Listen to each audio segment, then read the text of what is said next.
Welcome to Building Resilience, the podcast where faith and leadership intersect to explore the true meaning of resilience. Welcome to Building Resilience. I'm Jose Pereira, your host. This is the place where true leaders are forged, where stories of adversity turn into lessons of strength, and where faith, courage, and resilience come alive. Each week, we bring you voices that inspire, challenge, and equip you to lead with an unbreakable spirit. This is more than a podcast. It's a movement, and it begins right now. Welcome, everybody, to my show, Building Resilience.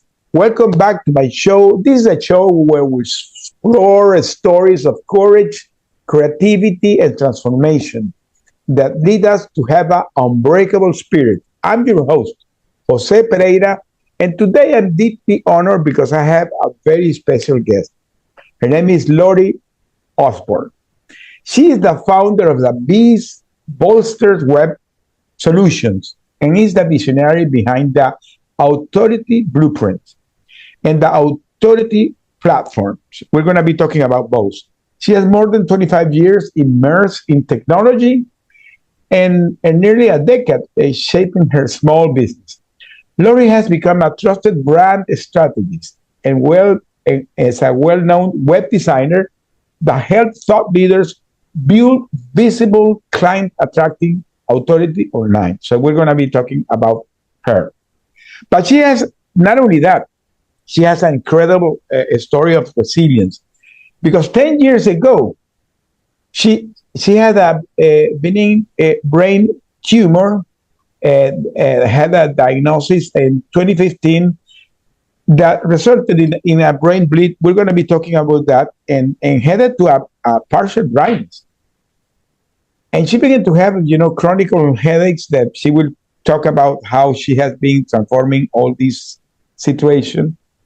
So without no further ado, I'm going to give the mic to Lori to introduce herself. Thank you, Lori, for here. Oh, thank you, Jose, for having me. It is such a pleasure. I think you said everything there is to say about me.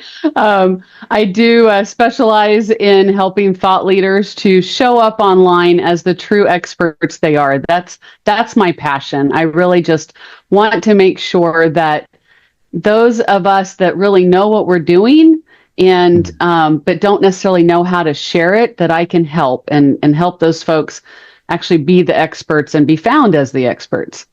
Okay, but there is a story behind that. That is your story of resilience. And let's begin with that because you're a survivor of a brain tumor that almost led you to be blind. So talk about the story. Let's begin with that. Okay. So the story began, I have a long story of resilience, but that story began 10 years ago last month. Actually, this week is the 10-year anniversary of my first surgery. But I was a project manager in the corporate world and had just changed jobs. I was falling asleep at my desk, which, if you know me, is not something I have ever done in my life. And I really thought I'd come from a super high stress job, and this was a very almost boring job. And I thought, well, it must be an adrenaline overload or adrenaline reaction. And went to the doctor, got, diagnosed with thyroid malfunction. And then about 4 weeks later, my left eye started drooping. So I'm back to the doctor again and went, what's wrong? She sent me to the eye doctor who wanted to do eye surgery. And I'm going, can we figure out why these things are happening?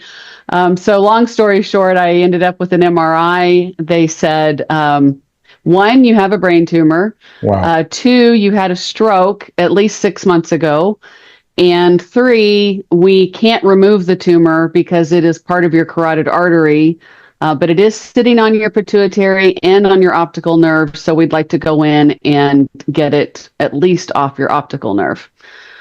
So quite a shock, obviously. A few weeks later, I had the first surgery. They went in, they nicked the carotid, caused the brain bleed, which then took that drooping eye. They got the drooping fixed, but then that eye is now mostly blind.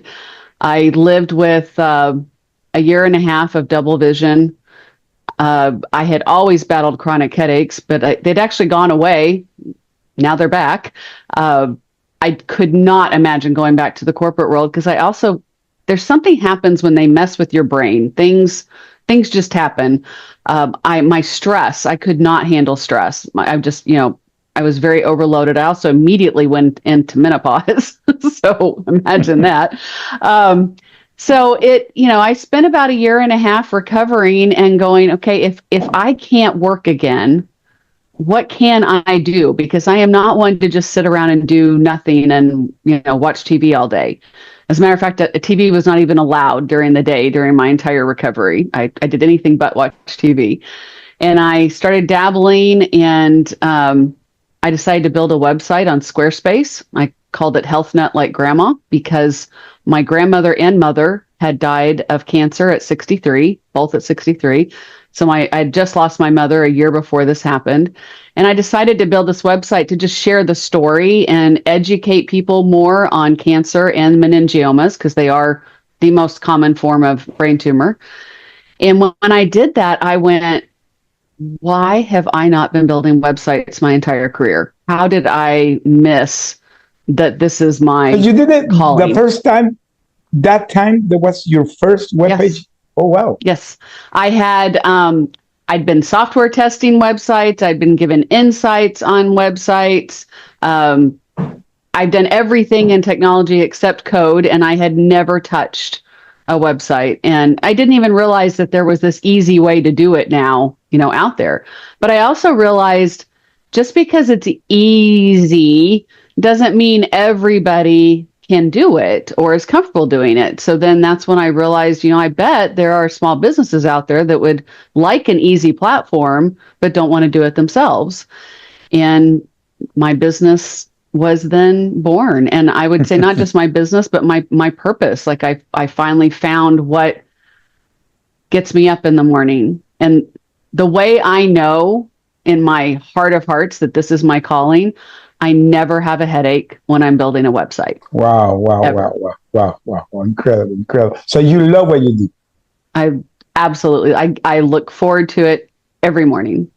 Yes. And tell me something. If I was a client that I'm contacting you and say, hey, Lori, I want to do a website to, I don't know, this new business I'm going to do. So how is the interaction? How is that creative process to get the design that the client wants, that it says that, wow, this is what I was looking for.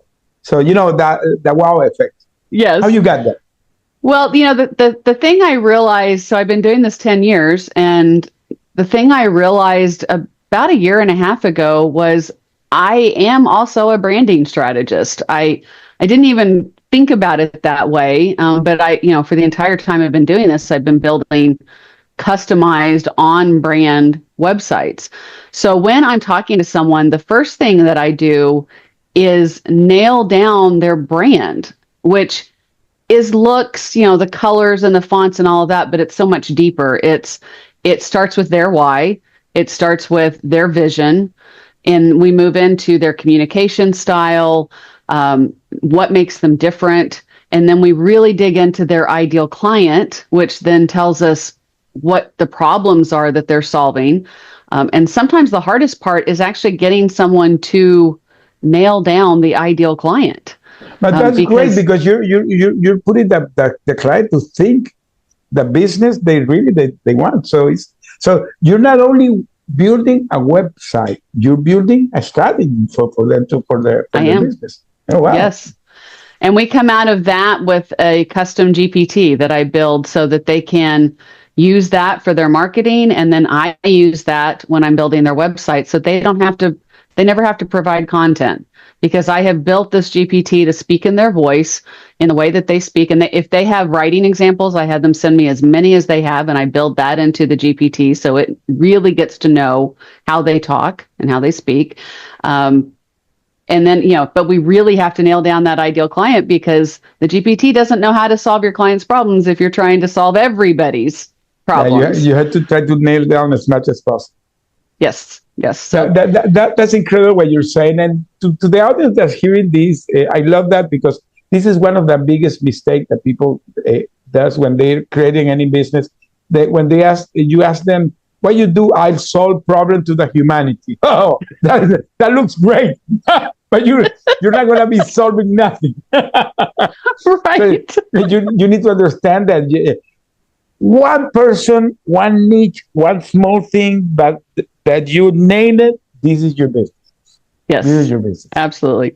And I have to admit, I did not do that for the first 8 years of my business. I kept resisting it. People tell me you need to niche down, you need to niche down. I'm like, but nobody will call me if they think I don't serve them. Well, guess what? Even if you niche down, referrals still go out and people still come to you that may not be that ideal client. But the point of the website is to speak, because you have 8 seconds or less to get their attention. And if you're not immediately speaking to your ideal client about their problems and how you're going to solve their problems, not all about you, about them, they're not going to stick around and even finish looking at your website. So that's why it's so important to have that figured out immediately.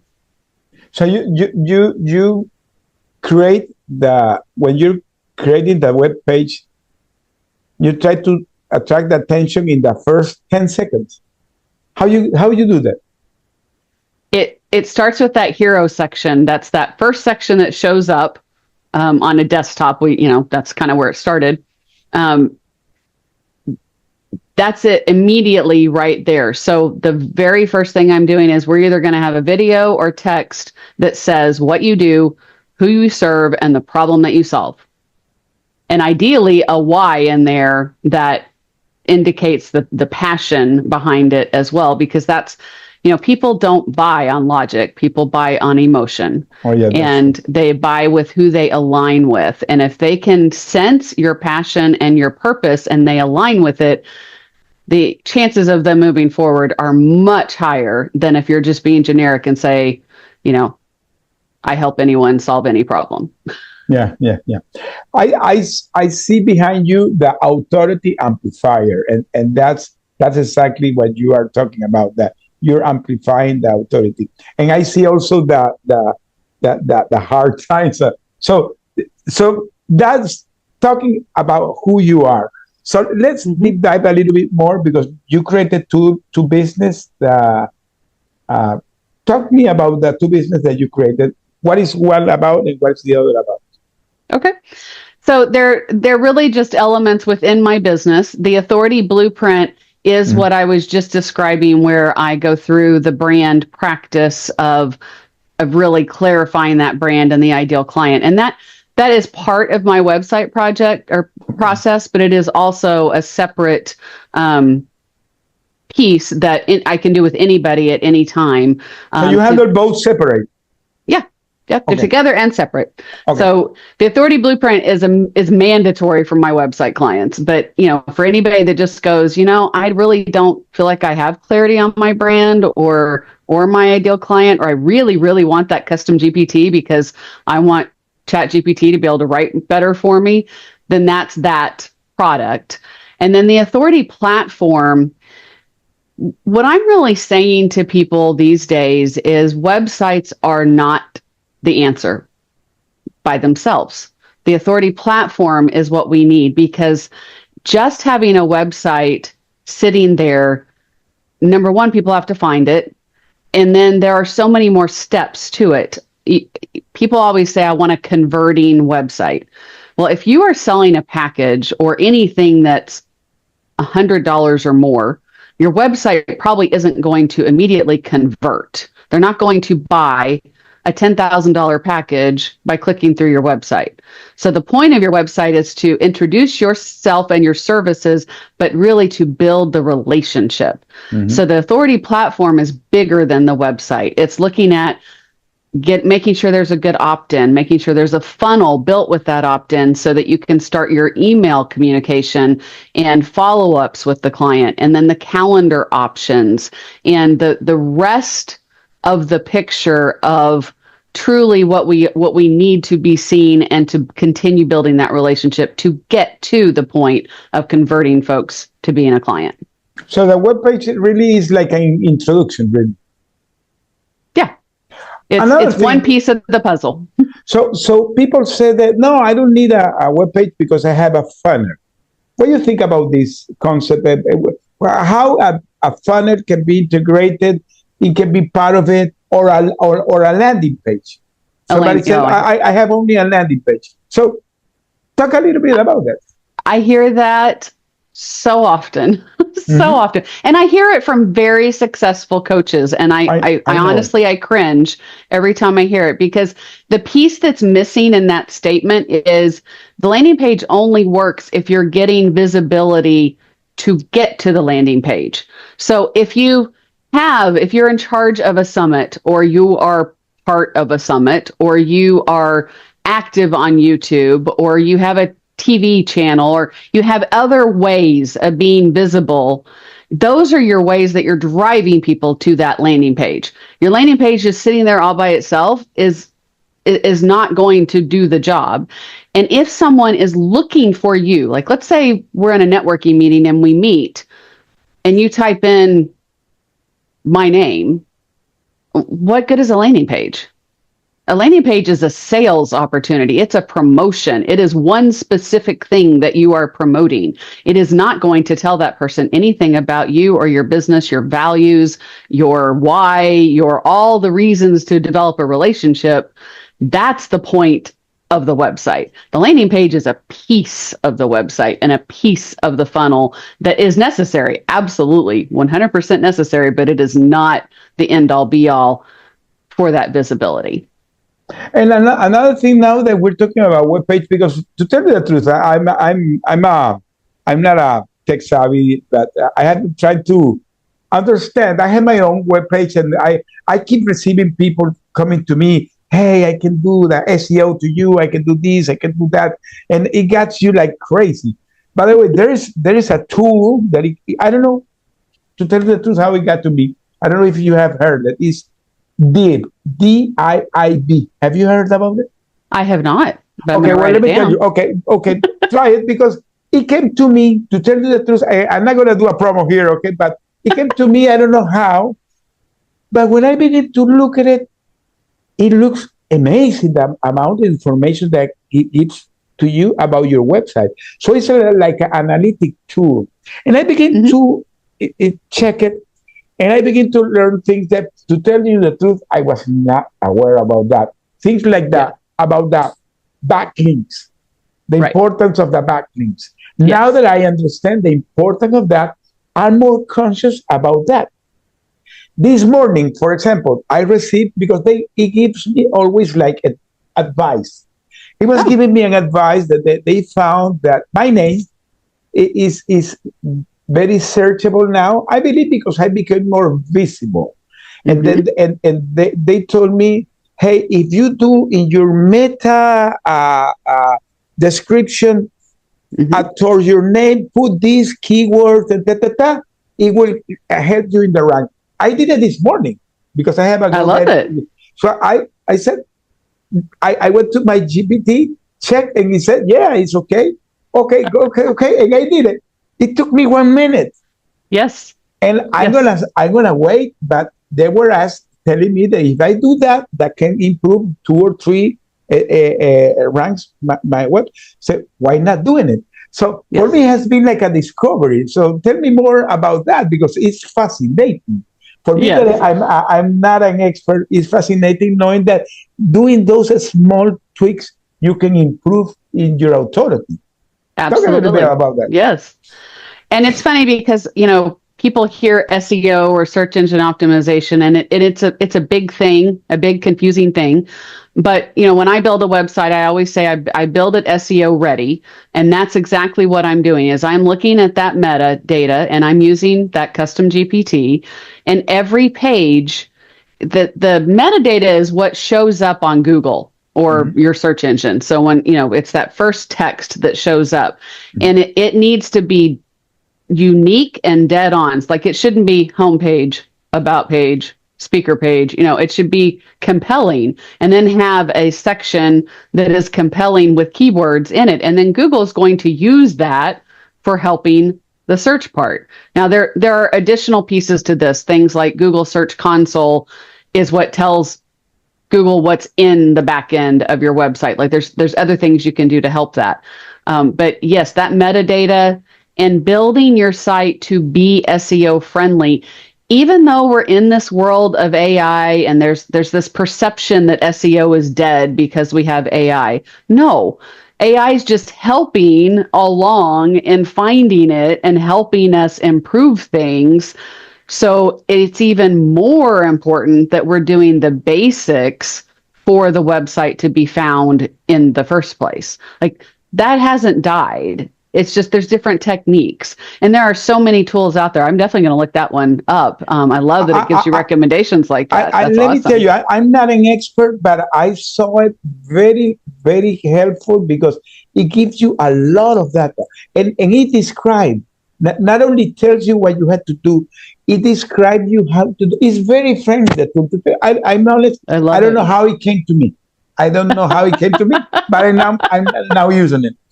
But you were visible enough that somehow it got to you, which is, that's great. That's something I've noticed in my life in the last probably 3 years. I've really amped up my visibility and my SEO. I actually just did a search today on myself and was like, okay, things are showing up the way they should, and things from 5 years ago are showing up, because that's how long I've been on things like podcasts.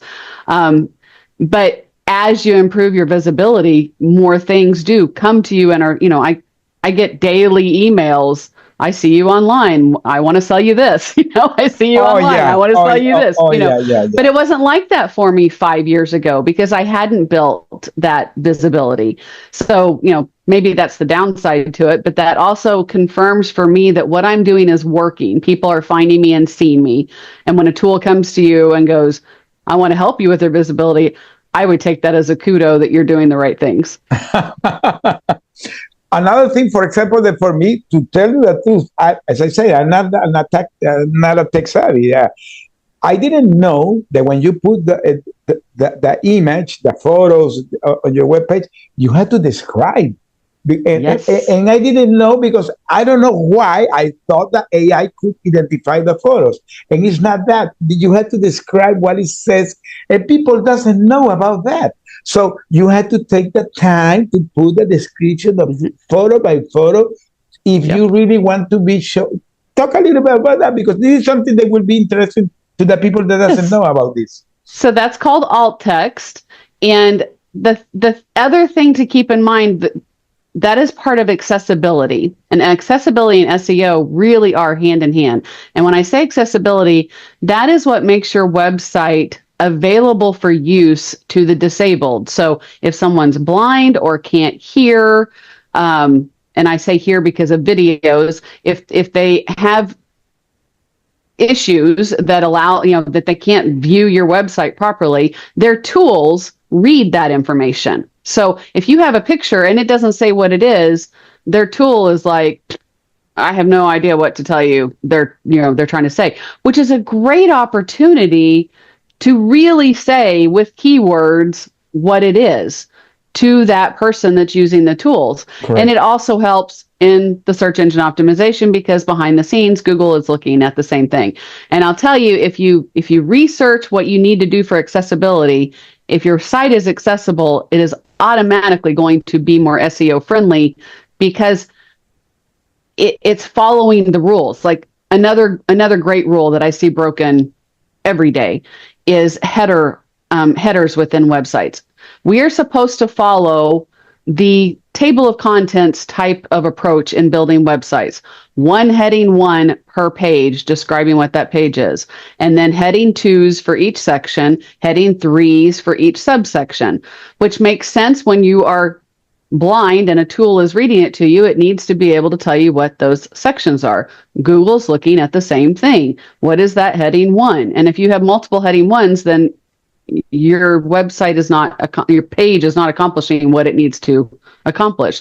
So little things like that, you're thinking accessibility, but it's also helping with that SEO. Well, these are golden nuggets that Lori is sharing with the audience that people should be taking note, because it's incredible. Are simple things that will improve your visibility. So if the people doesn't do this, they're missing it. Yep. But Lori, it's incredible that everything started with your with your brain tumor, how you transform that in what you're doing today. How was that thought process? How you got to that place that you said, okay, I want to do this, but I don't want to go more into corporate.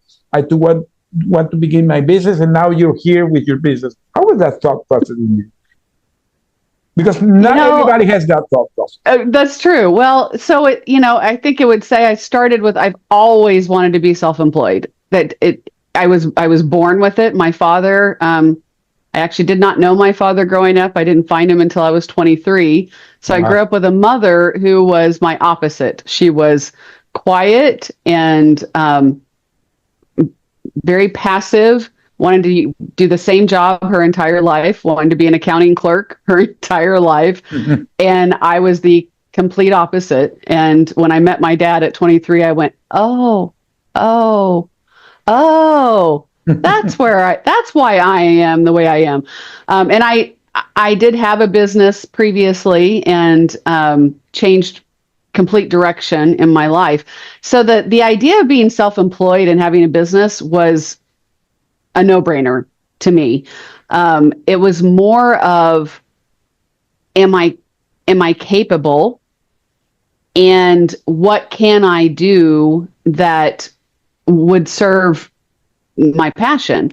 And when I built that first website, the big thing that stood out to me was I've never been creative in a job ever. I honestly, I came from a family of artists, and I had no idea that I had that in me. I knew that I could decorate a room. I understand color balance and, the look and feel, which a lot of that is what comes into design. And this was all of a sudden in front of me was this opportunity to be creative and use my technical and project management and all these other skills I developed for over 20 years and combine them both. And that was exciting. And then to be able to serve the internal purpose of helping others do the same, it just built from there. And my first client was my realtor. We had done 3 transactions with him, and his website was awful, beyond awful. And he knew it. He was this amazing Scottish guy. He was in his 30s, very dynamic, just someone you meet and you're just impressed with them the first time you meet him. And then he's got this Scottish accent that everybody loves. And you got to his website and it looked like it was from the 80s. I know we didn't have websites in the 80s, but just, it was old, and there was nothing about him, and you couldn't even get to know him in any way. And I shared this with him, and he goes, oh, I have this video that I talk about my Scottish heritage, and I introduce why I do what I do. And I'm like, well, why is that not on the homepage of your website? Let's start with that. And he allowed me to rebuild his entire website. It took me several months because it was about 40 pages. That was my very first website, was like 40 pages. And it was I was very proud of that website. He still has it today as a whole marketing company, representing him now, but they still have the base that I built 10 years ago. And that just started with it going, okay, I can do this, and I can create an amazing website that my client is very happy to share and proud to share. Wow, incredible. You mentioned something that is, for me, the fundamental of everything, that is finding your purpose. And I because I am a coach, and one of the things that I always tell my client is the basic thing is, are you walking in your purpose? And you can find how much people are doing things that they're not walking in their purpose. Mm-mm. And that's why you see people that are stressed, they are depressed, they are burned out, they feel lost, they feel stuck because they're doing something they don't like. Yeah. And you mentioned something else, that you come from a family of artists. And that is part of the heritage, because you have, let's say, 2 types of heritage. The one that is transmitted genetically through the DNA, But there is something else that is more kind of spiritual. I don't know if you have heard about that epigenetics. Mm-hmm. Okay, well, this is even beyond, because it's more like things that you don't know that your ancestors did that can be affecting you today, and you don't know. And when you discover your grand did X thing that maybe is affecting you today, so this is incredible. That can be another conversation. But I was I was having a talk the other day with a friend that she's neuroscientific, and she was telling me that if you want to know if somebody is walking in the purpose, ask them the question that what they played when they were young. How was what you played when you were young? Have you ever thought about that? What you played when you were young? I have never thought about that. Well, I was the same thing. When she did the interview, I was thinking, and I never thought about that. And you know what I discovered? That I was playing. I grew up when I was 5 years. I came here to the U.S. with my dad. That he was an oil and gas worker, and we lived in Tulsa, Oklahoma. Okay, so I lived in Tulsa when I was 5. I grew up in a white neighborhood, and I'm an immigrant. And by that time was the time of the Lone Ranger. Everybody was playing the Kimosabi, the Cowboys, and the Indians. And I became the Indian. But I was a proud Indian because I was killing. I was a Indian warrior. And you know what she told me? Jose, because you're a warrior. That is you. You're a warrior. So I didn't realize that. Try to think a little bit about what you played when you were young, and you would discover that maybe you wanted to do something related to the art, to the design. You will get surprised. You will get surprised. Interesting. I'm going to leave your task for you. Okay? You know, I actually grew up in Norman, Oklahoma. I don't know if you knew that. Norman. No. Yeah. No, yeah. So and I will say I didn't play enough as a child. I was an only child, and my mother had me very young, and she was very distracted, let's say. So I kind of raised myself, and I feel like I was an adult at 8 years old. You know, so when I played, I don't even have a lot of memories. I know I played with Barbies, but I do know I've always been like, I'll take charge. You know, I'll do that. I'll lead that. I'll handle that. And I do remember telling my mother when I was 12 years old that I wanted to be a public speaker when I grew up. Oh, wow. Yeah. And she said, "You are not my child." Have you ever done that? Doing public speaking? Well, I consider this part of public speaking, but yes, I love speaking on stage. Have you been in a stage? Absolutely. Okay. Yes, I love speaking on stage. It is one of the things. It's another area where I know I'm where I'm supposed to be and doing what I'm supposed to be doing. Like that is something I've known since I was 12 years old, that I didn't know what I was going to say or what I was going to talk about. I remember my first time on stage was actually my first career. I was a technical recruiter, and my first time on stage was teaching people how to write their resumes. And I had a room full of people. I think there was 100 people, and I was in my 20s going, this is what you need to do to write a good resume. You know, so it doesn't matter what I was talking about. Just just wanted to be up front talking. And I've always been the goofy center of the stage. You know, look at me. Never an actress, but wanted to be the center of attention. Wow, that's great. Now that we have been talking around all these topics, but going back to the Authority Amplifier, what will be the recommendation that you will give to anybody that's hearing this, how they can build up their authority? What will be your recommendation? The first thing I would recommend is exactly what I said earlier. Take a look at your own website and your social profiles and ask, if I did not know you, ask myself, if they did not know me, can they look at this and immediately know who I am, what I do, who I serve, and the problem I solve.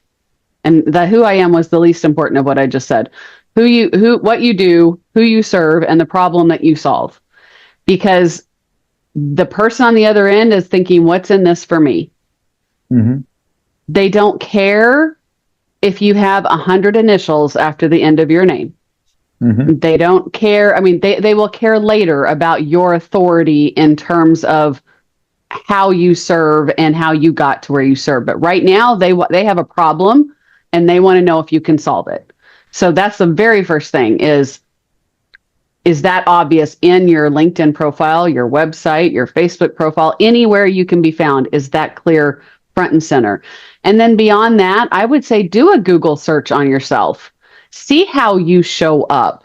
And there are probably things out there that are really old, like old directories or things that need to be updated because we're morphing and adjusting all the time. Make sure that stuff's current, updated, relevant, and that you can be found. And if you can't be found, the next thing is let's start building that visibility. Do things like be on a podcast, be written up in a magazine, speak on stage, be in summits. All those things are forms of visibility that show up online. I mean, like I said, if you do a search on me, there are things. There was a speaking event that I spoke at 3 years ago that was like in my YouTube videos that showed up, all of that. And then I would just say, go through your website and continue to ask yourself, is it clear what I provide and how I provide it? And is my credibility clear? So do you have testimonials? Do you have things like your certifications and authority building on your website, on your about page? Like it doesn't need to be front and center, but it needs to be on your about page. Do you have an opt-in? Do you have a lead magnet that someone can download and get to know your authority better? Like that lead magnet needs to be something that immediately solves a problem in 10 minutes or less that also builds your credibility. That's important. And then the other thing I would say is looking at it and saying, is there anything there that they can get to know me? I find so often websites may answer everything I just talked about, but they're cold. And there's no way to get to know you. I encourage people, especially business owners, entrepreneurs, when it's, you're not have a 100, 200 person business, you're promoting yourself. You should have family photos, pictures of your animals, pictures of your life, so that they can look at that and get to know you and more ways you can align. Like that to me is super important for those of us. It's our business because we're promoting ourselves. We're not selling a product or a service. Mm-hmm. We're selling ourselves. So what better way to get to know you than to have things like that and videos, people hearing you speak to them in their language is really critical. So like all of my podcast interviews, anything I've ever done is on my website. So they could listen to me all day long if they wanted to. I wouldn't encourage it, but Yeah. I say the same. My wife always is laughing because she said, I don't want to follow you. You show up in my social media every time. And I have you besides. So I see you all day long. And when I turn on my phone, it appears. Come on. Here you are. I love it. and you know something? It's incredible. Well, you did that. Wonderful. Golden nuggets, my friend. Take note because these are golden nuggets. That what you have said is so critical, so important, because you mentioned two words that for me are key in all this conversation. But it's storytelling and vulnerability. I believe that people love to hear the story behind the person, love to know what the struggles they went through, how they push hard, and if they are successful, how they converted that adversity in what they're doing today. People love those stories. And the other thing is that the people be vulnerable. By the way, there's an author that she's from Houston. I don't know if you have read her, Brené Brown. Mm-hmm. Brené Brown, she's from Houston, and she has become an authority talking about vulnerability. People sometimes think that if you're vulnerable, you're going to be weak because you're going to, and it's totally untrue. No. Talk a little bit about that. You know, I love sharing my story because so many people do struggle, and nothing gives me more satisfaction than when I do speak on stage, especially, and people come up to me afterwards and go, wow, you know, now I have faith that I can do something as well. Because if you can get over and overcome what you've overcome, then I can overcome my little thing or my big thing. You know, it's, I think it's really important that we do share that stuff, that it doesn't make us weak. I mean, I consider myself very strong, that I was able to take something that I could literally be sitting on my couch every single day, feeling sorry for myself and going, oh, woe is me. I have headaches and I have this stupid brain tumor and I can never do anything productive in my life or serve anyone. Or I can choose to go, no, I have overcome plenty of things in my life and I can also overcome this, and I can serve others when I feel good and help others do the same. And when people hear that, it's encouraging to them. You know, the other thing I found is, even though I am a talker, and I am a talker, because I talk so much and because I am so open, I am also a listener, because people open up to me all the time because they're comfortable. They're going, well, if she can let me in, then I'll let her in. And, you know, maybe she'll understand what I'm going through and, you know, help me out. And that's community. That's relationship building. That's not a sales thing. That's just being a vulnerable human being, helping other people be vulnerable human beings. Yeah. And I just think that's so critical. So true. Lori, and you mentioned something when you were talking about your childhood, that you didn't have too much opportunity to play. So this is part of the thing that sometimes we have inside being child. By the way, this friend, she was telling me that between the 5 years and the 12 years is where you really get your personality. So what about those wounds, those trauma of childhood? How has been your healing process for your childhood wounds? Oh my gosh. Okay, we could spend an hour on that, Jose. I know. I know. You just hit a note when you said, so between the ages of 4 and 12, I lost 3 families. Wow. I did not meet my birth father. My mother married while she was pregnant. They divorced at 4, and then she married someone else, and they divorced when I was 12. And all of those came with families. Well, the first one didn't. The first one came later.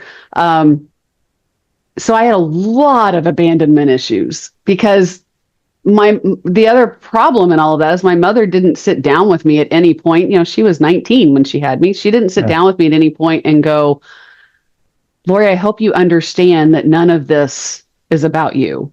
You are not the reason that these men have left. And I hope you know that you are loved and beautiful and strong. And, you know, that's not how I grew up. So I've really, as an adult, well, the other problem in all of that is I married someone that I thought would, you know, fix all of this when I was 19, and ended up in a very abusive relationship that just further traumatized my already low self-esteem. So I would say from the age of 38 to now, I have really worked to rebuild or find the real Lori in there, find my self-esteem, find who I am, what I'm capable of, how I was born with certain resilience. I have no clue, but I was.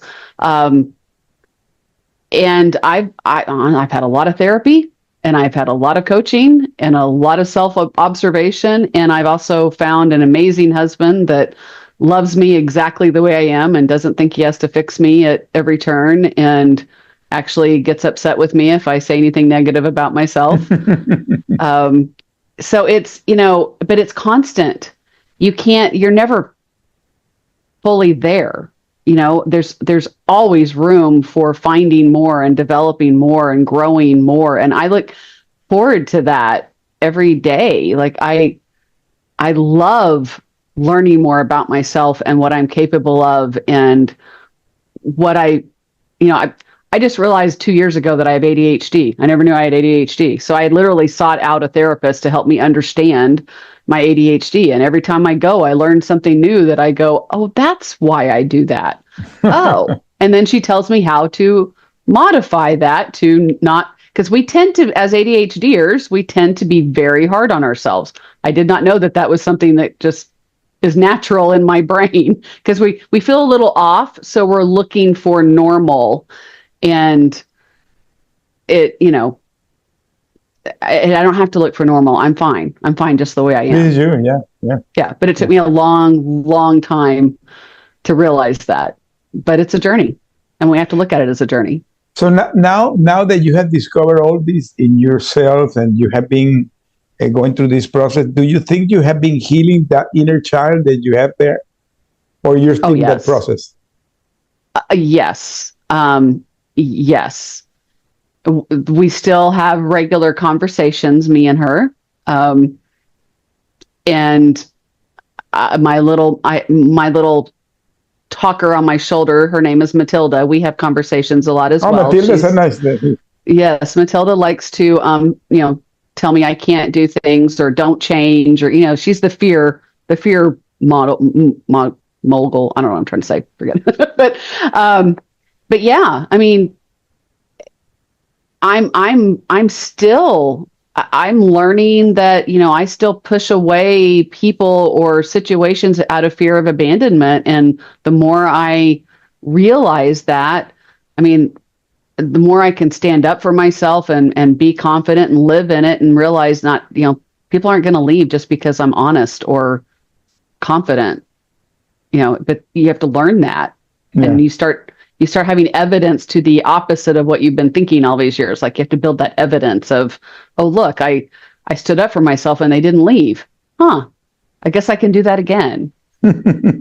So what would be the recommendation that you will give to somebody that's hearing this, that is going through these wounds and those trauma that they don't have ways to handle it? What would be your recommendation to them? I would find someone to talk to. Find someone that gets it.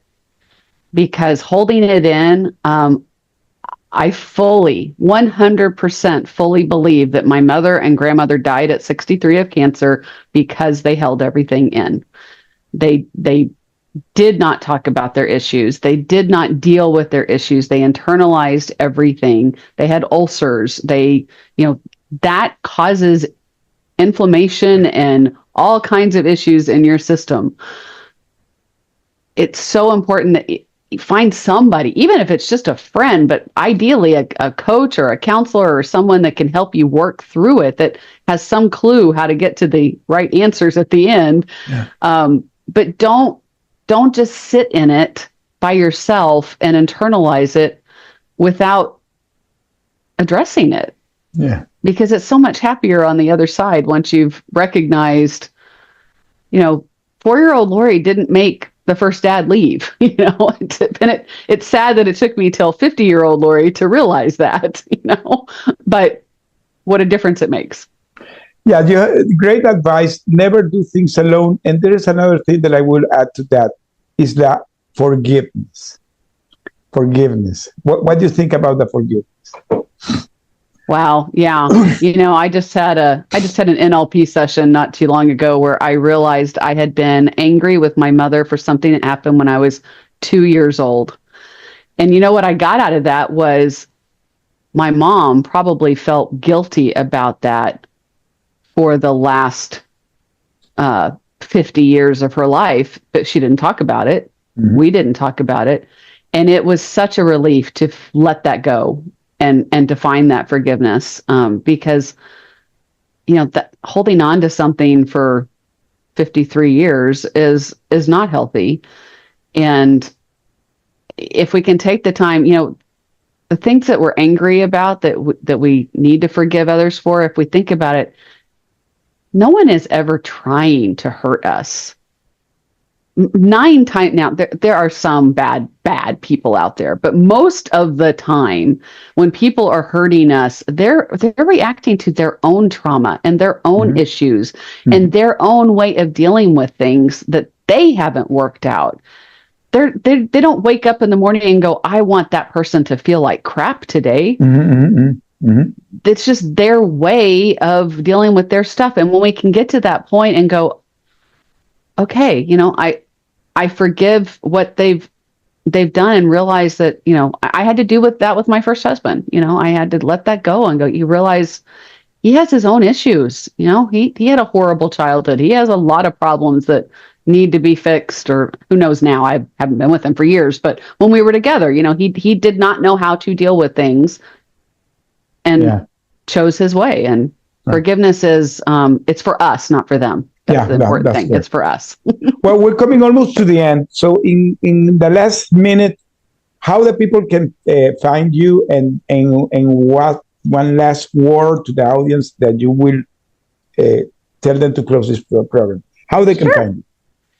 Go to my website, BizBolster.com. I believe you'll share the link. I'm also offering what I call an authority visibility audit, where I go out, and those things that I mentioned, I will go out with me and my AI and look at you online, your social media, your website, all of that, and do a full analysis with you. I'll get on the phone with you. We'll go through it so that you can see what I see in terms of your authority showing up online, and how you can, some key points and things that you can do to improve that. This is not something I offer just anyone. It's a VIP offer because it is a couple of hours of my time. It's free time that I'm giving. And the other thing I just really love to leave you with is, you are an authority and you are an expert, but you have to do the things to show up that way so that you're not buried among everybody else. And I hope anyone listening to this takes a few of these tips and take some of those steps to show up as the authority online. Baby step and begin to do it. Show up. Well, Lori, this was an incredible interview. Thank you for being here. And I think it got beautiful. Thank you. Such a pleasure being here. I appreciate it. Okay. Bye-bye. Bye. If you're a leader, you need to hear this. Great leadership isn't about having followers. It's about making more leaders. The real measure of leadership isn't about power or position. It's about impact and influence. The best leaders uplift, mentor, and empower others to reach their full potential. Leadership isn't about control. It's about creating a culture where people feel valued, inspired, and ready to grow. Remember this: if you treat your employees like they make a difference, they will. Join us in transforming leadership into a movement. Watch this video and see the incredible difference it makes when leadership is about building leaders, not followers. What's the best leadership advice you've ever received? Drop it in the comments.